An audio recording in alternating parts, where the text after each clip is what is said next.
اللہ تعالیٰ فرماتے ہیں کیا تم بے خوف ہو اس ذات سے جو آسمان میں ہے، ان یخسف بکم الارض کہ وہ تمہیں زمین میں دھسا دے، فستعلمون کیف نذیر ام امنتم من فی السماء ان یرسل علیکم حاصبا فستعلمون کیف نذیر، یا تم بے خوف ہو گئے کہ وہ اللہ آسمان سے پتھروں کی بارش نازل کرے تو تمہیں پتہ چل جائے گا کہ میرا ڈرانا کیسا تھا۔ اللہ تعالیٰ کی ذات رحمت ہے، اپنے بندوں پہ مہربان ہے، رحم کرنے والا ہے، لیکن اللہ کی ذات کا ایک دوسرا پہلو بھی ہے۔ بھائی ان بچوں کو پکڑیں جا کے، یار وہ کدھر ہیں شوکت بھائی، یہ بچے شور کر رہے ہیں۔ لیکن اللہ تعالیٰ کی ذات کا ایک دوسرا پہلو بھی ہے، وہ پہلو ہے انتقام لینا۔ ہمارے ہاں بعض خطیبوں کی عادت ہے کہ وہ ڈرانے والا پہلو بہت غالب کرتے ہیں، کہ ہر وقت لوگوں کو ڈراتے رہتے ہیں جس سے مایوسی پھیلتی ہے۔ اور بعض خطیبوں کی عادت یہ ہوتی ہے کہ وہ اللہ کی رحمت کو ایسا بنا کے پیش کرتے ہیں کہ بس سب کی بخشش ہو ہی جائے گی، اور رمضان میں تو ویسے ہی بخشا جائیں گے، جمعے کو مر گئے تو بخش گئے، رمضان میں مر گئے تو پھر تو بخشش پہ مہر لگ گئی، اور اگر رمضان میں 27ویں رات کو مر گئے تو بے شک چرس پی کے مرے ہوں پھر بھی کہاں جائیں گے؟ جنت میں جائیں گے۔ گانا گا کے مرے ہوں یا چرس پی کے مرے ہوں یا کسی کی جیب کاٹتے ہوئے مر گئے، جانا سیدھا کہاں ہے؟ جنت میں۔ یہ بھی غلط ہے۔ اس میں جو اعتدال کی بات ہے وہ وہی بات ہے جو اللہ نے بتائی ہے۔ قل لعبادی، اے نبی میرے بندوں سے کہہ دیجئے، انی انا الغفور الرحیم، کہ میں غفور بھی ہوں اور رحیم بھی، وَأَنَّ عَذَابِي، لیکن یہ بھی بتا دیں کہ میرا جو عذاب ہے هُوَ الْعَذَابُ الْأَلِيمُ، وہ دردناک عذاب ہے۔ اس میں اللہ نے ہمیں بتا دیا کہ اللہ کے بارے میں تمہارا کیا کانسیپٹ ہونا چاہیے، یہ اللہ نے خود بتا دیا۔ اب دیکھیے قرآن کی بلاغت ہے کہ اللہ اپنے بارے میں جو بتانا چاہتے ہیں نا، اس کے بارے میں اللہ نے جو الفاظ استعمال کیے ہیں وہ بڑے عجیب ہیں۔ ہم جب کسی کو ڈراتے ہیں اور ہم جب کسی کو اپنے بارے میں یہ بتانا چاہیں کہ میں اچھا سلوک بھی کرتا ہوں لیکن جب میرا میٹر گھومتا ہے تو برا سلوک بھی کرتا ہوں، تو ہم یہ اس طرح بتائیں گے نا کہ بھائی میں بہت اچھا بھی ہوں لیکن بہت برا بھی ہوں۔ یہ کہیں گے نا ہم، بھائی میں بہت نرم دل بھی ہوں لیکن سخت دل بھی ہوں۔ ہم اپنا انٹروڈکشن یوں کروائیں گے۔ اگر ہم چاہتے ہیں کہ ہمارے بارے میں ایک درمیان کی رائے قائم ہو، ان بچوں کو اللہ کے عذاب سے بھی ڈرایا جائے اور کچھ جنت کی لالچ بھی دی جائے تو پھر یہ بچے قابو میں آئیں گے۔ بھائی یہ ان کو بھیجو، یہ ان کا میٹر بڑا شارٹ ہوتا ہے، آپ ذرا جائیں اوپر جا کے بچوں کو سنبھالیں، پہلے کوشش کریں محبت سے، ورنہ پھر آپ دکھائیں کہ آپ کیا ہیں۔ یہ جانے لمبے سے یہ بڑا، میں نے کئی دفعہ دیکھا ان کا میٹر شارٹ ہوا ہے، یہ بچوں کو ذرا سنبھالنا پڑتا ہے ورنہ بچے کہاں باز آتے ہیں۔ تو ہم جب اپنا تعارف کروائیں گے تو ہم کیا کہیں گے؟ بھائی میں سخت بھی ہوں اور طبیعت نرم بھی ہوں۔ اللہ نے جب اپنا تعارف کروایا تو اللہ نے کہا قل لعبادی، اے نبی آپ میرے بندوں کو میرے بارے میں تعارف کروا دیں۔ کیا تعارف ہے؟ 3 طریقے ہو سکتے تھے اپنے انٹروڈکشن کے، جو اللہ کی صفات ہیں ان کو بیان کرنے کے 3 طریقے ہو سکتے تھے۔ ایک طریقہ یہ ہو سکتا تھا کہ میں غفور الرحیم بھی ہوں اور سخت عذاب والا بھی ہوں، سخت عذاب والا بھی ہوں۔ ایک طریقہ تو یہ ہو سکتا تھا۔ ایک طریقہ یہ ہو سکتا تھا کہ میری رحمت بھی بہت بڑی ہے اور میرا عذاب بھی بہت بڑا ہے۔ دیکھو ایک ہوتا ہے اپنی صفت بیان کرنا، ایک ہے اپنے فعل کی صفت بیان کرنا۔ تھوڑی سی ٹیکنیکل باتیں کچھ زیادہ ہو رہی ہیں، میں اس کو کوشش کروں گا آسان طریقے سے سمجھاؤں۔ اپنی صفت کا مطلب کیا ہے کہ میں ایسا ہوں، اور اپنے عمل کی صفت کا کیا مطلب؟ میرا عذاب ایسا ہے، میں جیسا مرضی ہوں چھوڑو اس کو، میرا عذاب کیا ہے؟ ایسا خطرناک۔ دوسرا رحمت کو یوں بھی بیان کیا جا سکتا ہے میں رحیم ہوں، اور ایک طریقہ یہ کہ اپنی صفت نہیں بلکہ میری رحمت ایسی ہے۔ بھئی نتیجہ تو دونوں کا ایک ہی نکلے گا نا، لیکن فرق کیا ہے؟ ایک میں اپنا تعارف کروایا جا رہا ہے، ایک میں اپنے فعل کا تعارف کروایا جا رہا ہے، اپنے عمل کا۔ ارے بھائی جب کسی کو دھمکی دیتے ہو ایک بولتے، ایک طریقہ یہ کہ میں بہت سخت آدمی ہوں، اور ایک ہے میرا چماٹ بہت سخت ہے۔ اب سمجھ میں آئے گا جو میں کہنا چاہ رہا ہوں، میرا جھانپڑ بہت ٹائٹ ہے۔ ایک طریقہ یہ ہے نا، بھائی کوئی پیسے نہیں دے رہا آپ کے، 1 لاکھ روپے لے کے بھاگا، میں دے نہیں رہا، آپ جاؤ گے اس کے گھر، بیل بجاؤ گے، بھائی جان ذرا 25ویں دفعہ آپ کے گھر آؤں، ذرا باہر آئیے، جی کیا کام ہے جی؟ بھائی بات یہ ہے کہ میں 25ویں دفعہ پیسے مانگنے کے لیے آیا ہوں آپ کے گھر میں۔ وہ کہہ رہے یار اصل میں ایکچولی مسئلہ، جیسے کہ لوگ کرتے ہیں، ایکچولی مسئلہ یہ ہے کہ وہ ابھی میرے پیسے بھی نکلے نہیں ہیں، کھلے نہیں ہیں، یا کیا ہے، کوئی بھی ٹاپک کرا دے آپ کو، تو آپ اسے دو طریقوں سے دھمکی دے سکتے ہو۔ ایک تو یہ کہ تجھے پتہ نہیں ہے کہ میں کون ہوں، میں بہت سخت آدمی ہوں، اور ایک یہ کہ میرا چماٹ، بیٹا تو نے بھی میرا جھانپڑ کھا کے دیکھا نہیں۔ یہ دھمکی دینے کے دو طریقے ہو گئے، ایک اپنی صفت کو بیان کیے جا رہے کہ میں ایسا ہوں، اور ایک اپنے عمل کو کہ میرا چماٹ ہے بھائی وہ ایسا ہے۔ اسی طرح رحمت کو بیان کرنے کے بھی دو طریقے ہیں۔ آپ نے کسی سے کہا کہ یار میرا چھوٹا سا کام کر دو، وہ کر نہیں رہا، تو آپ کہہ رہے ہو یار تم تھوڑا سا میرا کام کرو گے نا تو میں بڑا نوازنے والا آدمی ہوں، یہ ذہن میں رکھنا، آج تم میرے کام آ جاؤ تو کل میں بہت نوازوں گا، کیونکہ میں بہت سخی آدمی ہوں، بہت نوازنے والا آدمی، بڑا قدردان ہوں۔ یہ اپنی صفت کو کیا کیا جا رہا ہے؟ ہائی لائٹ، کہ میں قدردان ہوں۔ اور ایک طریقہ یہ ہے کہ بھائی یار یہ میں چھوٹا سا کام تم سے کہا ہے، ضرورت ہے کر دو، اگر تم نے کر دیا تو ایک بات ذہن میں رکھنا کہ میں جب کسی کو نوازتا ہوں تو میری نوازشیں بہت زیادہ ہوتی ہیں۔ تو یہاں اپنے عمل کو بیان کیا جا رہا ہے کہ میرا عمل، نتیجہ دونوں کا ایک ہی نکلے گا نا، یعنی وہ خوش ہو جائے گا۔ اب قرآن کی بلاغت دیکھو، انداز دیکھو قرآن کا، تین طریقے ہو سکتے تھے بیان کرنے کے۔ ایک یہ کہ اللہ یہ کہتے ہیں کہ اے نبی میرے بندوں سے کہہ دیں کہ میری رحمت بھی بہت بڑی اور میرا عذاب بھی بہت بڑا، میری مار بھی بہت بڑی اور عطائیں بھی بہت بڑی۔ ایک انداز تو یہ ہو سکتا تھا۔ ایک انداز یہ ہو سکتا تھا کہ میں بڑی عطا والا ہوں، بڑی رحمت والا ہوں اور بڑے عذاب والا ہوں، کیا خیال ہے؟ دوسرا طریقہ یہ ہو سکتا تھا، لیکن اللہ نے، اور تیسرا طریقہ یہ ہو سکتا تھا کہ میں بہت عذاب والا ہوں، رحمت میری بہت بڑی ہے، یعنی رحمت بھی میری بہت بڑی۔ چوتھا طریقہ یہ ہو سکتا ہے کہ میں بہت رحمت والا ہوں، عذاب بھی میرا بہت بڑا ہے۔ ارے کیا ہو گیا بھائی؟ تو اللہ تعالیٰ نے تین طریقے چھوڑ کر چوتھا طریقہ اختیار کیا۔ جہاں رحمت کی باری آئی تو اپنی صفت کو ہائی لائٹ کیا، یعنی کہ میری عطائیں بہت بڑی ہیں، نہ نہ نہ، میں بہت رحمت کرنے والا اور بہت مغفرت کرنے والا ہوں، لیکن عذاب بھی میرا کیا ہے، یعنی کہ میں بہت بڑے عذاب والا ہوں۔ اس آیت میں اللہ نے عذاب کی نسبت اپنی طرف کرنا پسند نہیں کیا ہے۔ نسبت کا مطلب یہ کہ یہ اپنا انٹروڈکشن کہ میری صفت ہی یہی ہے، کیونکہ جب ہم کسی کو دھمکی دیتے ہیں نا کہ میں بہت مار والا ہوں، اس سے پتہ چلتا ہے کہ آپ کا کام مارنا پیٹنا ہے، کیا خیال ہے بھائی؟ جب آپ کسی کو یہ کہتے ہیں کہ میں بہت رحم دل ہوں، بہت عطاؤں والا ہوں، تو اس کا مطلب ہے میرا کام کیا ہے؟ عطائیں کرنا۔ لیکن جب آپ کسی کو کہتے ہیں کہ یعنی میری عطا بہت زیادہ ہے، تو اس سے یہ ثابت نہیں ہوتا کہ آپ ہمیشہ عطا کرتے رہتے ہیں، ہاں جب کرتے ہیں تو بہت زیادہ کر دیتے ہیں، لیکن یہ ثابت تھوڑی ہوتا ہے کرتے بھی رہتے ہیں۔ اسی طرح جب آپ دھمکی دیتے ہیں، ایک طریقہ یہ ہے بھائی میں ہوئی سر پھرا، میں ہوئی بڑا سخت، اور ایک طریقہ یہ ہے کہ بھائی جھانپڑ میرا بڑا سخت ہے۔ تو جھانپڑ سخت ہونے کا مطلب یہ ہے کہ بھائی میں سخت ہوں، میں سخت نہیں ہوں، لیکن جب مجھے غصہ آتا ہے نا تو پھر کبھی کبھار جھانپڑ بھی لگا دیتا ہوں، پھر وہ ہلکا بولو بھائی نہیں ہوتا۔ تو اللہ تعالیٰ نے جب رحمت کا تذکرہ آیا تو یہ نہیں فرمایا میری رحمت بہت بڑی ہے، اگر دوسرے مقام پر تو فرمایا میری رحمت بہت بڑی ہے، لیکن یہاں دونوں کا جب ایک ساتھ دونوں صفت کو جب ہائی لائٹ کیا جا رہا ہے اکٹھا، دو متضاد صفات کو، تو رحمت کو اپنی صفت بنا کے پیش کیا، عذاب کو اپنی صفت بنا کے پیش نہیں کیا۔ کہا قل عبادی میرے بندوں سے کہہ دیں انی انا الغفور، میں مغفرت کرنے والا بھی ہوں اور رحم کرنے والا بھی ہوں، یہ میں والا ہوں، لیکن عذاب والا نہ نہ نہ، ان عذابی میرا جھانپڑ بھی بہت سخت ہے، میرا عذاب بھی بہت کیا ہے، سخت ہے۔ اس سے پتہ چل گیا کہ میں عذاب والا نہیں ہوں۔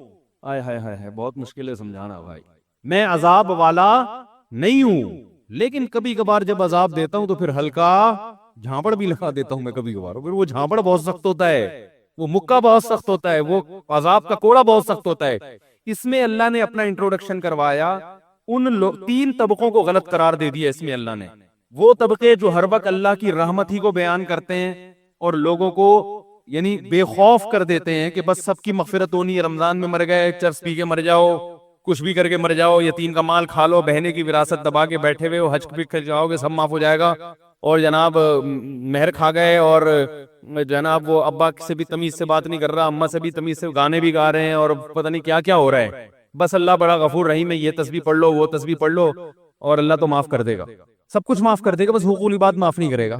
بعض لوگوں نے یہ کہا کہ کیوں بھائی حقوق العباد، حقوق اللہ بھی اللہ نے کہا کہ میں معاف نہیں کروں گا جب تک پکی توبہ نہیں ہوگی اور آئندہ نہ کرنے کا عزم نہیں ہوگا. ہاں حقوق العباد میں یہ ہے کہ صرف اللہ سے توبہ ضروری نہیں ہے، مخلوق سے معافی بھی ضروری، لیکن دونوں کا مسئلہ برابر ہے. حقوق اللہ بھی معاف نہیں ہوتے جب تک پکی توبہ نہ ہو. تو ان لوگوں پر بھی رد ہے جو ہر وقت اللہ کی رحمت کو ہائی لائٹ کرتے رہتے ہیں اور ایسا اللہ کو بنا کے پیش کر دیتے ہیں کہ لوگ کہتے ہیں یار ڈرامے بھی دیکھو، فلمیں بھی دیکھو، خواتین پردہ بھی نہ کریں، مرد نظر کی حفاظت بھی نہ کرے، اور میرے بھائی سعودی بینک میں جاب بھی کرتے رہو، سود بھی کھاتے رہو، انشورنس بھی کروا کے رکھو کہ ابا مر گئے تو اتنے پیسے ملیں گے، صحیح ہے نا، نہیں مرے تو نہیں ملیں گے، اور وراثت بھی تقسیم نہیں کرو. حج واجب ہے آپ کے اوپر، فرض ہو چکا ہے، آپ بڑھاپے کے لیے اس کو ٹال رہے ہیں. آج حج کب ہوتا ہے؟ سارے کاموں سے فارغ ہو کر اب کرنے دھرنے کے لیے کوئی کام بچا ہی نہیں ہے، پیسے پڑے ہوئے ہیں تو چلو اب حج کر کے آ جاؤ. 100 چوہے کھا کے بلی چلی حج کرنے. ہوتا ہے کہ نہیں ہوتا؟ ایک صاحب آئے مجھے کہنے لگے وہ سعودی بینک میں جاب کرتے ہیں، حج پہ جا رہے ہیں. میں نے کہا بھائی سعودی بینک کی جو ارننگ ہے وہ تو حرام ہے، تو اس سے حج کا کہاں ہوگا؟ انہوں نے کہا یہ تو غنیمت ہے، فلاں مسجد کا پیسہ کھا کے عمرہ کرنے گیا ہوا ہے. مسجد کا چندہ کھایا ایک صاحب نے اور فوراً کہاں نکلے؟ عمرہ کرنے. واڑے میں نے کہا بڑا زبردست. میں نے کہا یہی بخشوانے جا رہا ہوگا. تو حرام پیسوں سے نہ عمرہ ہوتا ہے میرے بھائی، نہ حج ہوتا ہے، نہ صدقہ ہوتا ہے، نہ قربانی ہوتی ہے. تو لیکن اللہ کی رحمت کا ایسا مفہوم بنا کے پیش کر دیا، بس اللہ بہت غفور، سب بخش دے گا، سب بخش دے گا. رمضان میں بس 27ویں رات میں عبادت کر لو، اور شب برات میں تھوڑا سا حلوے شلوے اور نہا دھو کے تھوڑا سا قل شریف کا اہتمام کر لو. بس یہ چند رسومات کا نام رہ گیا، الحم سے لے کے والناس تک جو اللہ نے پورا قرآن بیان کیا. احادیث، غیبتیں اتنی ہو رہی ہیں، بہتان تراشیاں، گھروں میں لڑوانے کے کام اتنے ہو رہے ہیں. وَيْلٌ لِكُلِّ ہُمَزَةٍ لُمَزَةٍ، اللہ قرآن میں کہہ رہا ہے تباہ ہو جائے وہ آدمی جو چغلیاں لگاتا ہے، جو تانے دے دے کے بھڑکاتا ہے لوگوں کو. ایک ہے کسی نے گناہ کیا، آپ چھپڑ میں لے جا کے محبت سے اصلاح کریں اس کی، ایک ہے اس کو اس پہ طنز کریں. طنز کرنے سے اس کی عزت نفس کیا ہوگی؟ مجروح ہوگی اور گناہ پہ جری ہوتا ہے. اس کو کہتے ہیں طنز کرنا. آج اصلاح نہیں کی جا رہی، کیا کیا جا رہا ہے؟ طنز. اس کی غیر موجودگی میں برائیاں کر کر کے نفرتیں. گھروں میں تو اتنا ہو رہا ہے، اتنا ہو رہا ہے، جٹھانیاں، نندو کیا ہوتے ہیں، نندے، اور کیا ہوتا ہے؟ ابے جٹھانیاں بھی ہوتا ہے، نندے بھی ہوتے ہیں، اور بھی کچھ ہوتا ہے نا، دیورانی. یہ بولیے تمہیں، بہت اہم پارٹ ہے ان کا. دیورانیاں، جٹھانیاں اور نندے. اسرائیل اور عرب کی ایسی جنگ نہیں ہے جیسی گھروں میں ان کی جنگیں چل رہی ہیں، لڑوا دیتی ہیں. بھائی بھائی کا گلا کاٹ رہا ہے. قطع رحمی کرنے والا حدیث میں آتا ہے جنت میں نہیں جائے گا. رشتہ داری توڑنے والا کہاں سے چلا گیا جنت میں بھائی؟ خونی رشتوں کو توڑا ہوا ہے یار. نبی صلی اللہ علیہ وسلم نے فرمایا جو خود پیٹ بھر کے کھائے پڑوسی بھوکا ہو وہ شخص مومن ہی نہیں، اللہ کو اس کا ایمان قبول ہے ہی نہیں. ہمارے حضرت فرما رہے تھے ایک دفعہ بیان میں کہ لوگ رمضان میں یہ تو بتاتے ہیں کہ بخشش ہوگی، بخشش ہوگی، روزہ رکھا، تراویح رکھی، بخشش پکی بخشش ہے. تیسرا عشرہ جہنم سے خلاصی، 27ویں رات میں تو جنت ہی جنت کا. یہ بھی تو حدیث میں آتا ہے کہ جو روزہ رکھ کے بھی جھوٹ نہ چھوڑے اس کو بھوک اور پیاس کے علاوہ کچھ بھی حاصل، اور جو تہجد پڑھ کے بھی برائی نہ چھوڑے اس کو رات کو جاگنے کے علاوہ کچھ بھی حاصل. یہ بھی تو حدیثیں ہیں. تو ایک طرف اللہ کی رحمت میں اتنا غلو کرایا جاتا ہے کہ لوگ گناہوں پہ جری ہونے لگتے ہیں. یار سب حلال ہے، سب کرتے رہو، بس یہ کر لیں گے، یوں کر لیں گے، ایک مسجد کے ڈبے میں چندہ ڈال دیں گے 5 روپے، اور وائپر والے کو 5 روپے پکڑا دیں گے، شیشہ بھی صاف ہو جائے گا اور صدقہ بھی ہو جائے گا. ایزی سینٹر میں ایک بکرا دے دیں گے، اور یہ بھی جب دیتے جب اپنا کوئی مریض بیمار ہوتا ہے. اور دوسری طرف غلو کیا ہے، بعض حضرات اتنا ڈراتے ہیں کہ 4 آدمیوں کے علاوہ کوئی جنت میں، وہ 4 مشہور شخصیات سب جانتے ہی ہیں، ان میں 2 پاکستان میں ہیں، ایک سعودی عرب میں ہے، اور ایک مجھے بھی ذہن میں نہیں آ رہی، لیکن وہی جنت میں جائیں گے. انہوں نے ایسا دین کو بنا کے پیش کیا ہے کہ یہ سارے مولوی جہنمی ہیں بھائی، یہ سارے فرقہ پرست، اور ان مولویوں کے پیچھے چلنے والے بھی سارے جہنمی. اور جناب جو اچھے اعمال ہیں وہ بھی قبول. اسلام ہی غلط آیا تھا صدیوں پہلے برِ صغیر میں، جو اسلام آیا تھا وہ اسلام ٹھیک تھا ہی نہیں. اب ہم اس کو ٹھیک کرنے میں بولو بھائی لگے ہوئے. جب تک اس مخصوص طریقے سے جو میری تحقیق کے مطابق قرآن حدیث کی تحقیق ہے، جو میری تحقیق کے مطابق جب تک اس طریقے سے نماز نہیں پڑھو گے وہ سنت کے مطابق ہے ہی نہیں. جب تک میرے والے نظریے کو فالو نہیں کرو گے جو میں نے ریسرچ کر کے حدیث نمبر کے ساتھ پیش کیا ہے، اس وقت تک آپ کا شمار بدعتیوں میں ہوگا. وہ ایسا بنا کے پیش کرتے ہیں کہ یہ بھی جہنم، وہ بھی جہنم، فلانا بھی جہنم، فلانا بھی جہنم. تو 4 آدمی 4 6 8 10 بچتے ہیں، اور وہ 4 6 8 10 بھی ان کی تحقیق کے مطابق ان میں سے صرف ایک ہی ہوتا ہے، وہ خود ہوتے ہیں. وہ تو ہم دل بڑا کر کے کہہ رہے ہیں کہ ان کی ریسرچ کے مطابق یہ 4 آدمی ہیں، لیکن ان کی تحقیق کے مطابق ان 4 میں سے بھی 3 نہیں ہے، صرف وہ اکیلے ہی ہیں. سمجھ رہے ہیں بات کو؟ وہ ایسا بھائی جنت بنی کس کے لیے اللہ کے بندو؟ یہ سارے مسلمان کہاں جائیں گے؟ یہ مولوی سب سے پہلے جائیں گے. اس امت کے جو علماء ہیں وہ عام پچھلی امتوں کی طرح نہیں ہے. اس امت کی جیسے فضیلت ہے اس امت کے علماء کی بھی فضیلت ہے. صبح و شام مولویوں کی برائی لوگ کر، میں کہتا ہوں یار اگر یہ مولوی جنت میں نہیں جائیں گے تو یہ بیچارے جیسے تیسے وہ نماز تو پڑھ لیتے ہیں نا، موٹی موٹی برائیوں سے تو بچ لیتے ہیں بیچارے، داڑھی تو رکھ لیتے ہیں، شلوار ہی ٹخنوں سے اوپر، کم از کم لباس تو اپنا شریعت کے مطابق پہن لیتے ہیں. نہیں جی، سب سے بڑے فسادی کون ہیں؟ مولوی. میں مانتا ہوں مولویوں میں فسادی بھی ہیں، لیکن اچھے بھی ہول سیل کے حساب سے مولویوں میں ہی ملیں گے آپ. اگر اس معاشرے کو مولوی لیس کر دو چند دنوں کے لیے، مولوی سے پاک کر دو چند دنوں کے لیے، تو میرے بھائی آپ کو اس تباہی کی طرف معاشرہ اور جو آج کل جدید قسم کے اسکالر آ رہے ہیں نا، ایسی تباہی کی وقتی طور پر آپ کو لگے گا کہ آپ اب سچی مچی کا اسلام فالو کر رہے ہو، وقتی طور پر لگے گا. لیکن آپ ایسے بے لگام اونٹ بنو گے کہ آپ کو نہیں پتا ہوگا کہ آپ کی اولاد کی منزل کہاں ہے، وہ کیا بنے گی. ایسے بے لگام اونٹ بن جاؤ گے. پھر یہ لبرل لوگ آپ پہ حاوی آ جائیں گے. کچھ 2 قسم کے لبرل مارکیٹ میں پائے جاتے ہیں. ایک جو لبرل پنے کی انتہا کو پہنچے ہوئے ہیں، وہ تو اسلام کو مانتے ہی نہیں ہیں، جیسے فساد چودھری صاحب ہمارے بھی. وہ تو یعنی زبان سے کہتے ہیں کہ ہم مسلمان ہیں، لیکن ان کو طرز عمل سے ایسا لگتا ہے کہ ان کو افسوس ہو رہا ہے کہ میں مسلمان کیوں پیدا ہو گیا، میں مسلمان پیدا کیوں ہو گیا. کیونکہ یہ جب میوزک بھی انجوائے کرنا چاہیے، جو میوزک انجوائے نہیں کرتے وہ غلط ہیں. اور وہ جو ان کی مشہور تقریر ہے جس میں انہوں نے بہت اچھا انٹرویو دیا تھا، تو ان کے طرز عمل سے اس طرح کے جو لبرل لوگ ہیں ان کے طرز عمل سے ایسا لگتا ہے کہ کاش ہم مسلمان پیدا نہ، کیونکہ وہ ہر چیز میں گورے کو ترجیح دیتے ہیں. یار وہ اچھے، تو بھائی تم پھر ادھر ہی جا کے رہو، اسی مذہب کو فالو کرو. اگر وہ مذہب لیس ہے تو تم بھی مذہب لیس بن جاؤ. تو یہ خام میں اپنے نام کے ساتھ اسلام کا پھلترو لگانے کی کیا ضرورت؟ پھلترو کی طرح چپکا ہوا ہے آپ کے ساتھ بلا وجہ. تو چھوڑو، اپنے لبرل بنو تو صحیح طریقے سے. گورا منافق تو نہیں ہے نا بھائی. انگریز تو کہتا ہے میں قرآن و حدیث کو نہیں مانتا، لہذا وہ عقل سے دلائل دیتا ہے، وہ بحث کرتے ہیں عقل سے. اور یہ بات ان میں اچھی ہے کہ منافق نہیں ہے. واقعی اکثر گورے ہم نے دیکھے ہیں منافق نہیں ہوتے، جو اندر ہے وہی کیا ہے، باہر ہے. وہ کہتے ہیں میں مذہب کو مانتا ہی نہیں. جاؤ، ان کے چند بنیادی اصول ہیں، ان اصولوں کو لے کے وہ زندگی گزارتے ہیں. کہتے ہیں بھئی رسپیکٹ کا حق ہر آدمی کو حاصل ہے، ہر ایک کو عزت دو. جو ان میں اچھے لوگ ہیں ان کی بات کر رہا ہوں. عزت ہر ایک کو دو، تمیز سے ہر آدمی سے بات کرو، چوری نہ کرو، یہ نہ کرو، ملک کے قوانین کو فالو کرو. انہوں نے ایک اصول بنایا ہوا ہے. نماز روزہ ان کی لغت میں اور ان کی ڈکشنری میں جنت جہنم بولو بھائی نہیں.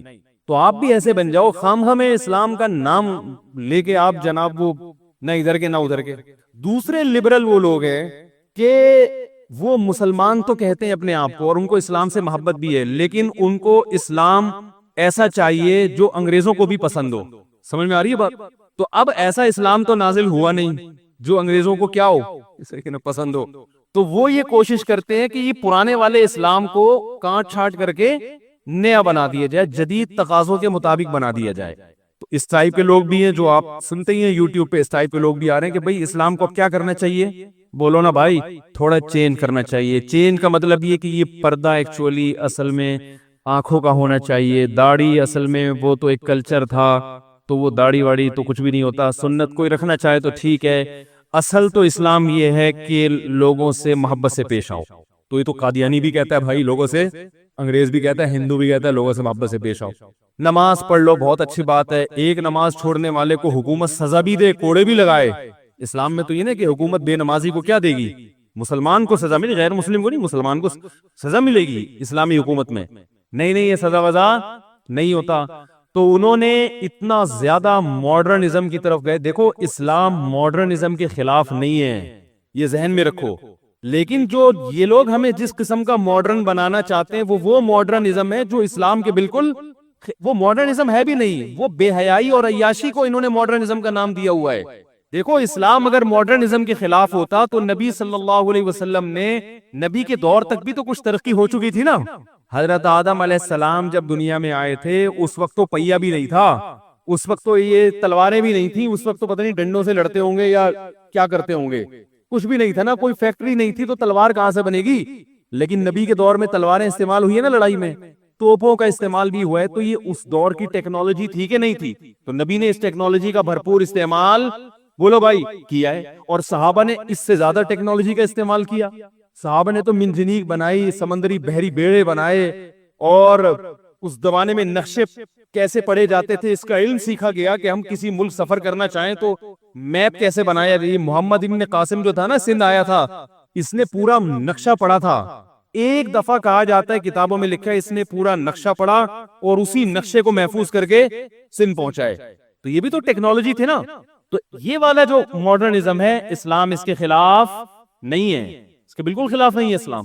لیکن یہ ماڈرنزم کے نام پہ جو بے حیائی پھیلانا چاہتے ہیں, اسلام کو چینج کرنا چاہتے ہیں, تو ان کی راہ میں رکاوٹ کون ہے؟ صرف علماء ہیں, صرف علماء, جن کو مولوی کہا جاتا ہے, جن کو مولانا کہا جاتا ہے, یہ رکاوٹ ہے. اور یاد رکھو یہ جو مسجدوں میں امامت کرنے والے مولوی ہیں نا, چھوٹے چھوٹے سے بےچارے ہم جیسے, ہم تو بہت نالائق ہیں, لیکن آپ ان کو ہلکا نہ سمجھا کریں. سب سے پہلا انسان اسلام کا جو تعارف کرواتے ہیں نا بچے کے سامنے, وہ اس کی مسجد کا امام ہوتا ہے. اس امام سے پتا چلتا ہے, اس کے حلیے سے, اس کے نماز پڑھانے سے بچے کو پتا چلتا ہے کہ ہم کیا ہیں, مسلمان ہیں. محلے میں مسجد کا ہونا, مسجد ہوگی تو مولوی بھی ہوگا نا اس میں, تو یہ چیز لاشعوری طور پر بچے میں یہ جذبہ بیدار کرتی ہے کہ ہم کیا ہیں, مسلمان. میں نے اگر سب سے پہلے کسی کو سنا ہے اپنے گھر سے باہر تو اپنی مسجد کے امام صاحب کو سنا ہے. لیکن جب انسان بڑا ہو جاتا ہے, بڑے بڑے اسکالر ملتے ہیں, تو اپنی مسجد کے محلے کے امام کو وہ کیا ہو جاتا ہے, بھول جاتا ہے. اس کی مثال بالکل ایسے ہے جیسے مدرسے میں وہ استاذ جس نے اس کو الف با تا سکھایا تھا, اس کا سب سے بنیادی کردار ہوتا ہے بنیاد رکھنے میں, لیکن طالب علم اس استاذ کو یاد نہیں رکھتے, یاد رکھتے ہیں اس کو جو بخاری پڑھاتے ہیں. کہ بنیاد کس نے رکھی تھی؟ جس نے الف با تا سکھایا تھا. تو یاد رکھو انگریز جب بھی کہیں گیا ہے نا, اور اس نے اگر اسلام ختم کرنے کی کوشش کی ہے, تو سب سے پہلے وہاں مسجدوں پہ پابندی لگائی اور مسجد کے مولوی کو پکڑا ہے اس نے. جہاں سے بھی اسلام ختم کرنے کی کوشش کی گئی ہے, ترکی میں جب انقلاب آیا تو سب سے پہلے کس پہ قابو پایا گیا ہے؟ مسجد کے مولویوں پر. اس کو پتا تھا مصطفیٰ اتاترک کو کہ ان کو سب سے پہلے لگام دو, ورنہ اسلام کو ختم کرنا ممکن نہیں ہے. تو یہ کیا بات کر رہی تھی, کہاں سے کہاں چلا گیا میں. تو یہ جو ہے نا دو انتہائیں ہیں, تو ان انتہاؤں میں سیدھا راستہ کون بتاتا ہے؟ صرف علماء بتاتے ہیں. تو اس امت کے علماء کو انبیاء کا وارث قرار دیا گیا. حدیث میں آتا ہے العلماء ورثۃ الانبیاء, علماء نبیوں کے وارث ہیں, کیونکہ اب نبی نہیں آئیں گے تو ان کی جانشینی کون اختیار کرے گا؟ علماء اختیار کریں گے. تو میں یہ عرض کر رہا تھا کہ ایک طبقہ وہ ہے جو اللہ کی رحمت کو بہت بنا کے پیش کرتا ہے, دوسرا طبقہ ایسا بنا کے پیش کرتا ہے کہ سارے مولوی جہنم میں جا رہے ہیں. تو بیچارے وہ مولوی جو آپ کو اسلام بتاتا ہے, جو مسجدوں میں نماز پڑھاتا ہے, جو بیچارہ اذان دیتا ہے, جو ایک طبقہ ہے جو دین کی خدمت کے لیے اپنے آپ کو فارغ کر کے بیٹھا ہوا ہے, اسی کو آپ نے جہنم میں بھیج دیا. ہاں ٹھیک ہے, ان میں کچھ غلط بھی ہوتے ہیں, میں مانتا ہوں, کچھ جہنم میں بھی جائیں گے. اور ایسے ایسے لطیفے لوگوں نے الٹے الٹے بنائے ہوئے ہیں کہ وہ ایک صاحب مجھے لطیفہ سنانے لگے کہ جو ہے نا وہ ایک آدمی کو خواب آیا, وہ جنت میں گیا تو اس کو کوئی حور ہی نہیں مل رہی. تو اس نے کہا بھائی یہاں تو بڑی حور ہیں. اس نے کہا بھائی یہ حور سے نکاح پڑھانا پڑے گا, اور نکاح کے لیے کوئی مولوی ہمیں جنت میں مل گیا. تو میں نے کہا ٹھیک ہے بیٹا, بنا لو مولویوں پہ لطیفے. جنت میں کوئی مولوی مل رہی رہا تو میں اپنے طلبہ سے کہتا ہوں جو ہمارے مدرسوں میں طلبہ پڑھتے ہیں نا, میں کہتا ہوں اس زمانے میں 8-8 10-10 سال اپنی جوانی کے بہترین ایام فارغ کر کے دینی تعلیم حاصل کرنا 24 گھنٹے کے لیے, یہ ظرف کسی دوسرے مذہب والوں میں نہیں ہے. میں کہتا ہوں ٹھیک ہے کوئی عملی کوتاہی بھی ہوگی, لیکن اللہ تمہارے اس عمل کو انشاءاللہ ضائع نہیں کرے گا. یہ بڑے قربانی کی بات ہے کہ وہ دور جب آپ کمانے کے قابل بنتے, میں جب مولوی بننے کے لیے آیا تو مجھے پتا ہے میرے کیا جذبات تھے. میرے دوست کوئی ڈپلوما کر رہا ہے کمپیوٹر میں, کوئی پاکستان نیوی میں جا رہا ہے کمیشن آفیسر, کوئی آرمی میں جا رہا ہے, کوئی یہ کر رہا ہے. ان کو دیکھ دیکھ کے ہمارے بھی بڑے جذبات ہوتے تھے کہ ہمارے بھی پر لگے اور ہم بھی اڑ جائیں. ایسے وقت میں ہم کہاں جا کے بیٹھ گئے مدرسے کے بچوں کے ساتھ. تو وہ جو میرے ذہن میں شیطان وسوسے سے ڈالتا تھا نا کہ یار ہم تو ترقی میں پیچھے. ایک ہمارے رشتے دار ملے, انہوں نے بولا کہ خیریت یہ تم نے یہاں جو میری عمر 18 سال تھی اس وقت. 18 سال میں کیا جذبات ہوتے ہیں انسان کے, میں یہ کروں گا, میں یہ کروں گا. پائلٹ سے کم تو تھا ہی نہیں. کیا بنو گے پائلٹ؟ 15 سال تک 13-14 سال تک پائلٹ بننا تھا. 16-17 سال میں ہم نے کہا یار پائلٹ نہیں بلکہ کوئی 18 یا 20ویں گریڈ کے کوئی اور آفیسر بن جائیں گے. تو بہت سارے خیالات ہوتے ہیں اس عمر میں انسان میں. تو میں جب مدرسے میں گیا نا تو ہمارے ایک رشتے دار نے پوچھا یہاں کتنے سال کی پڑھائی؟ ان کا خیال تھا 2-3 سال کی ہوگی اور صبح جانا ہے دوپہر کو واپس آنا ہے. میں نے کہا بھائی, انہوں نے کہا ابھی جب آپ جمعے کو جا رہے ہو مدرسے تو واپس کب آؤ گے؟ میں نے کہا اگلی جمعرات کو, یعنی 1 ہفتے بعد. انہوں نے کہا پڑھائی کا شیڈول کیا ہے, مدرسے کی ٹائمنگ کیا ہے؟ میں نے کہا صبح سے لے کے اگلی صبح تک. سمجھ آ رہی ہے؟ اسی میں کھانا بھی ہے, اسی میں آرام بھی ہے, اسی میں وقفہ بھی ہوتا ہے. لیکن مدرسے والے چھوڑتے نہیں تھے بھائی, پورا شیڈول. رات کو آپ نے تکرار کرنا ہے اگلے دن کے سبق کا, تو آپ کو گھر جانے کی اجازت نہیں. جمعرات کو گھر آتے تھے اس غم کے ساتھ کہ کل واپس چلے جانا ہے. اس میں 1 گھنٹہ گھر پہنچنے میں لگتا تھا, 2 گھنٹے ہی ہمیں بڑے بھاری لگتے تھے کہ 1 گھنٹہ تو گھر پہنچنے میں نکل گیا اور اگلا 1 گھنٹہ پہلے جانا ہے ہم نے. تو وہ پھر انہوں نے کہا کہ یہ پورا ہفتہ یہ کتنے سال ترتیب چلے گی؟ میں نے کہا 8 سال. تو مجھے اچھی طرح ان کا ملفوظ یاد ہے. انہوں نے کہا اپنے رشتے داروں سے مشورہ کیا, دوسرے بھائیوں سے, کہ تم یہ کرنے جا رہے ہو یہ صحیح کام کر رہے ہو, یہ عمر ہے تمہاری کیریئر بنانے کی اور 8 سال اس میں لگا دیے. تو میں اپنے طلبہ سے کہتا ہوں کہ بھائی ٹھیک ہے ہمارے طلبہ میں بڑی کوتاہیاں ہوں گی لیکن انشاءاللہ اللہ تمہارے اس عمل کو ضائع نہیں کرے گا اگر تم زندگی بھر علم سے جڑے رہے. ایسا نہ ہو کہ یہاں سے نکلنے کے بعد فارمی انڈوں کا بزنس شروع کر دیا, پھر کوئی فائدہ نہیں ہے. فارمی انڈوں کا بزنس ہی کرنا تھا تو یہ 8 سال یہاں لگانے. میں بزنس کے خلاف نہیں, علماء کو بزنس بھی کرنا چاہیے لیکن اس طریقے سے کہ ان کے دینی کاموں میں خرچ واقع نہ ہو. تو یہ کیسے ممکن ہے کہ اللہ ان کی اتنی بڑی قربانی کو قیامت کے دن ضائع کر, جبکہ پتہ ہے کہ فیوچر میں کچھ. آپ بتاؤ مولوی بیچارے کو جو سرٹیفکیٹ ملتا ہے کہیں گورنمنٹ میں اس کو کہیں اس بیس پہ جاب ملتی ہے؟ ایک چپڑاسی کی جاب بھی نہیں ہے, صرف اللہ توکل پہ چل رہے ہیں. تو آپ ان مولویوں کو برا بلا کہنے سے پہلے 100 دفعہ سوچ لیا کرو, لینے کے دینے نہ پڑ جائیں قیامت کے دن. ہاں ٹھیک ہے برائی ہر طبقے میں ہے تو بھائی وہ تو ڈاکٹروں میں بھی ہے, انجینئروں میں بھی ہے, ہر جگہ ہی ہے کچھ نہ کچھ. لیکن میں نے اپنی آنکھوں سے دیکھا ہے کہ اہل حق علماء کی بات کر رہا ہوں کہ ان میں برائی کا ریشو کم ہے, اور کچھ خوبیاں تو مولاناؤں میں ایسی ہیں جو ہمیں شاید ہزاروں میں کہیں ایک ہی نظر آئے. جتنے مولوی میں نے اپنی زندگی میں دیکھے ہیں سب سخی دیکھے ہیں, اب تک میں نے کوئی کنجوس مولوی نہیں دیکھا. دوسری صفت, میں نے کوئی ایسا نہیں دیکھا جو کم تنخواہ میں روتا ہو, ڈپریشن میں چلا جاتا ہو. کم تنخواہ ہوگی پھر بھی خوش و خرم ہوگا کہ ماشاءاللہ یار اللہ کا دیا. وہ الگ بات ہے محتمی سے بڑا ہو رہا ہوگا اس کا, یار تھوڑی سی تنخواہ بڑھاؤ, لیکن ڈپریشن میں نہیں جائے گا. صحیح ہے نا, ڈپریشن میں نہیں جائے گا, خودکشی کے خیالات نہیں آئیں گے. اللہ پہ اعتماد اور اللہ پہ توکل, یہ 2 بڑی صفات ہیں بھائی, بہت بڑی صفات ہیں. خامیاں ہیں کہیں آپ میرے سامنے مثالیں دینا شروع کر دو, لیکن اوورآل خیر کا الحمدللہ غلبہ ہے, اور یہ ایسی خیر ہے جو دوسرے طبقوں میں ہمیں شارٹ نظر آتی ہے. یہ جو مسجد میں آ کے سنبھال لینا, مسجد میں نمازیں پڑھانا 5 ٹائم اور اپنے آپ کو باؤنڈ کر لینا اور پھر تھوڑی سی تنخواہ لے کے اس پہ گزارا کرنا, اتنا ظرف میرے بھائی دوسرے لوگوں نے بنائی ہیں مسجدیں, اور پھر انہیں سوچا مولویوں کو امام نہیں رکھیں گے, کہیں سے فلانی جگہ سے وہ والا پروفیسر صاحب کو امام لے کر آئیں گے. وہ پروفیسر صاحب 2-4 دن سے زیادہ ٹکے نہیں, پھر وہ کرتے کیا, کسی دوسرے کو امام بنایا, خود پتلی گلی سے نکلے. وہ کہتے ہیں 5 نمازیں پڑھانا میرے لیے ایسے ہے جیسے غزوہ بدر میں جہاد کرنا. صحیح ہے نا.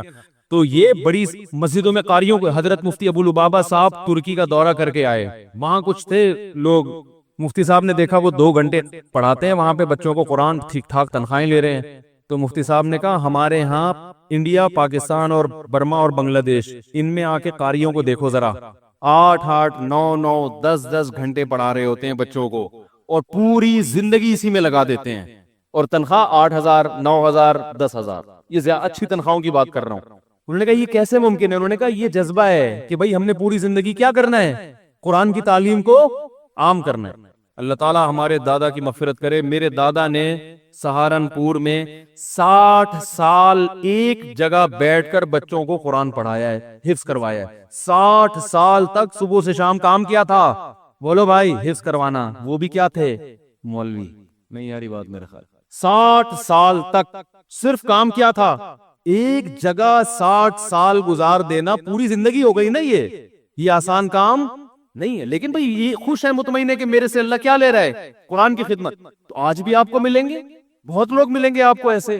آپ جائیں نا, آپ صرف یوٹیوب کو دیکھ رہے ہیں, آپ سروے کرو, انشاءاللہ آپ کو ان میں خیر زیادہ نظر آئے گی. تو اس لیے بعض لوگ جہنم کا ایسا بنا کے پیش کرتے ہیں, لگتا ہے کہ جنت میں جانے والے 4-5 آدمیوں کے علاوہ کوئی جنت میں نہیں جائے گا.